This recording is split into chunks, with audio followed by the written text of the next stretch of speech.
Welcome back to a new video. In this video we will discuss another Butterworth response high-pass filter design. We will use our Sallen-Key filter configuration and work out the calculation step by step and also verify these in SPICE simulations. Okay, our design objective is shown here. We'd like to design a Butterworth response active high-pass filter. We need to use a Sallen-Key filter circuit. This will be clarified shortly. And also we would like to calculate the actual stop band attenuation. That is also in a calculation we will show. The specifications for this filter design are shown here. Maximum passband ripple, a max 1 dB. The minimum attenuation we need to have in the stop band region must be 36 dB. The cutoff frequency is given as 2 kHz and the stop band frequency is 1 kHz.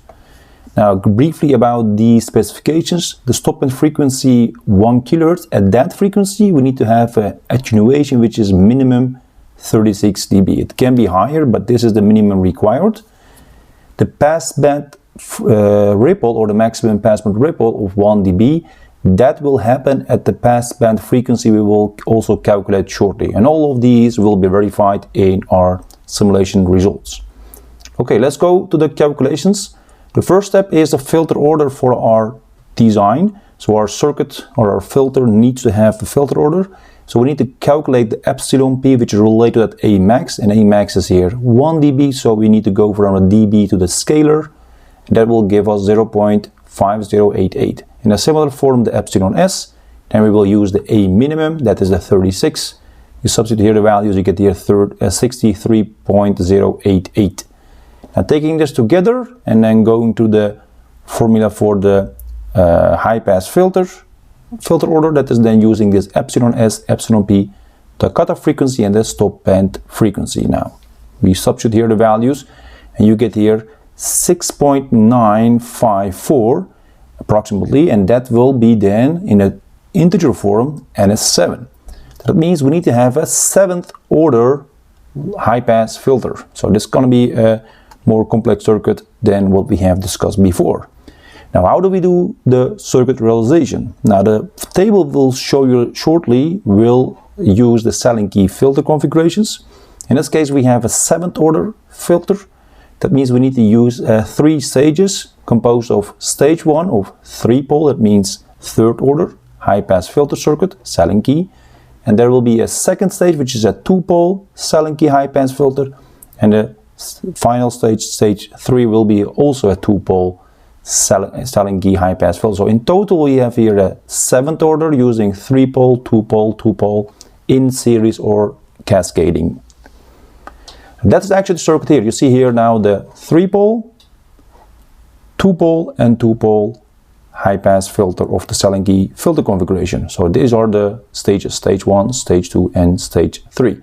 We have also each stage some resistors and capacitors we need to calculate. So we have here C1 up to C3, also C4, C5, C6, C7. So we have 7 capacitors, but also 7 resistors. So it means we need to calculate in total 14 components. So how do we work this out in a more practical and easy way? Now we can do the following. That's step 2 in the component values. We can set all the capacitors equal to each other. So we just say this is equal to each other and we just define it as capital letter C. And that will be then in this case just a select arbitrary value 10 nanofarads. Then the next step is calculating your scaling factor, which you need in the table we will show you shortly. And that scaling factor is related to that capacitor we just selected. And this R is our scaling factor, which is then also related to that cutoff frequency omega C.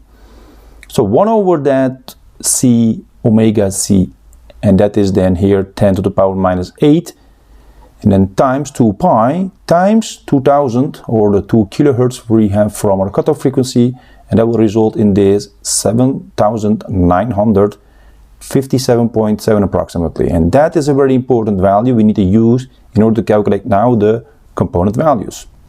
Now this is the Butterworth response I was talking about. We see here the order in the first column from 2 up to 8. You see here the number of sections you need for each order and how the sections are, so 2-pole or 3-pole or maybe more sections.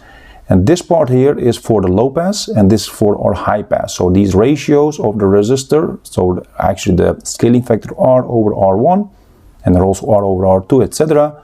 Those are for these values. So in this case, let me clarify that in great detail by looking directly to our 7th order region. That is the part we see here, 3-pole, 2-pole, 2-pole. That's also what we have done. So that's the cascading, and we need indeed 3 stages or 3 sections.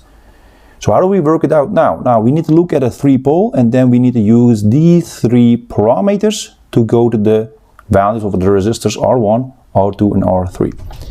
And now that is the next step. Let's go that and let's collect here the values for the capacitors and also the scaling factor. Now move on to the first calculation of the R1.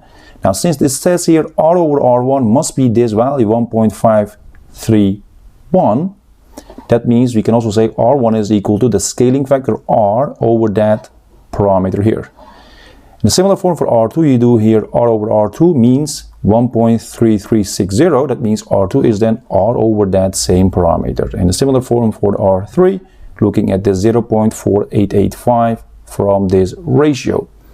Now let's now substitute this scaling factor R from here. This is approximately this 8000. You just substitute here.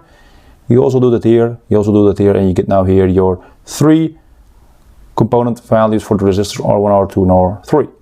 Similar case for the stage 2, then we take actually this row. Now you need to have 1.604 and then 0.6235 as the 2 parameters. And that's all shown here. So you see here actually again our scaling factor divided by this parameter, and next one, the R5, will be then divided by this parameter, this scaling factor. Now you just calculate this again in a similar form, you get these 2 values. The final 2 resistors are R6 and R7, therefore we need to use these 2 parameters, so 4.493, that's shown here, and for the final one is 0.2225, and that will then result in these 2 resistor values. So we have now the selected capacitors, from there the scaling factor, and then we have determined or calculated our 7 resistors in this complete filter circuit. Okay, let's bring all this together. So the capacitors and the resistors we just calculated, and now we go to the next question, which is about the actual stop band attenuation. So in this case we actually are done. Now we are design. We now look at the stop band attenuation, which requires 36 dB, so we will verify that. First we go to the passband frequency that is related to that A max. Is calculated using this formula for high pass filters. So the passband frequency Fp is equal to the cutoff frequency times the epsilon p to the power minus 1 over n, and n is here the filter order. So 2000 is our cutoff frequency, 0.5088 from here, that is our epsilon p, and to the power minus 1 over 7 because the n is 7. And that is approximately here 2203 Hertz or 2.2 approximately kilohertz. And this is, as said, the frequency where you have the attenuation of 1 dB, or your gain is that frequency minus A max or minus 1 dB. This will be also verified in our simulation result shortly. Now we can calculate our A minimum, actual stop band attenuation, using this formula where you see the epsilon p, the passband frequency, and also the stop band frequency. And of course the filter order is also here in place. So if you substitute here everything, of course this is 2 times 7, so that will be then 14, and it will result in 42.1 dB. That is indeed above this minimum value of 36 dB, so we are indeed achieving this specification also. We can also use this, calculate a minimum in a different way, where you use the cutoff frequency, because that is given in the specifications, and that is also more straightforward and faster. So this is actually the formula I would like to also present here. So the cutoff frequency and the stop band frequency is here, so it's just a ratio, and to the power 2, and again this 2 times 7, and you substitute here the values, you get here exactly the same result as we have done before. So here you don't need the passband frequency or epsilon p, just right away calculate what you have, that is then 42.1 dB. Let's now verify our result in the simulations. So this is the Bode plot. You see here the gain only in the blue. That is our gain plot. You see it's indeed in high pass filters. This is the frequency ranging from 100 to 100 kilohertz in this case, and the gain here is shown in the vertical axis. This is the circuit in the SPICE simulator. You see all the values for the capacitors, all 10 nanofarads. The resistor we just calculated, all shown here up to R1 to R7. We have here also the result from the passband frequency and also our minimum, the minimum stop attenuation we had.